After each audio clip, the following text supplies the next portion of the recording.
So, what do you understand by the meaning of stakeholders? Stakeholders are someone who's interested or impact the whole project. So, who give us the list of stakeholders? Now, stakeholders list is normally given by business, that could be sponsors, right?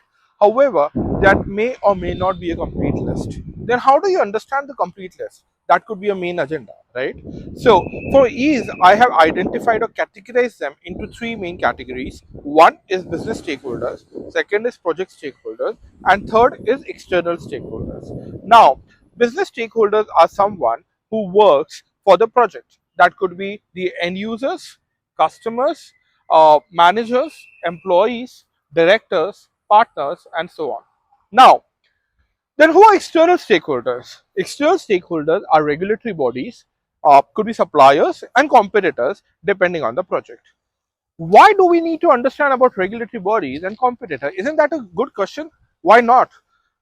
Because as simple as that, competitors are very keen to know what you're doing. So for example, if you're working something for Amazon, Flipkart is quite keen to know what you're working on. And if you're working for Flipkart, Amazon and Meesho is quite interested to know what it's coming up with. So it's easy to work around. So competitors impact and you eventually impact on the competitors. Same thing, regulatory bodies. So anything non-compliant you do, and there where the regulators would show their impact in the whole project. Now, we understood the external stakeholders, we understood the project stakeholders, business stakeholders. Now, what about the project stakeholders? Project stakeholders are the people at the tech side. They could be project managers, BAs, developers, and testers. Now, these are the people who are quite positive about the whole project and they want the project to be successful, right? Now, further, if we try to understand, how are you going to tackle them? Are all the stakeholders good enough for the project? Probably yes, probably no. Some stakeholders, especially who are at the end users, they are sometimes reluctant to give you the information because they are insecure about their position, they are insecure about their jobs. So in such scenario, in such circumstances, you need to understand and manage them. How would you manage them? I would understand all the stakeholders with the help of their attitudes. I've categorized the attitude as simple as champion, supporter, neutral, critic, opponents, and blocker. Now, champion are the people who will make the whole project successful.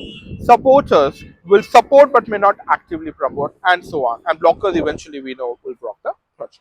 Is that enough? Probably yes, probably no.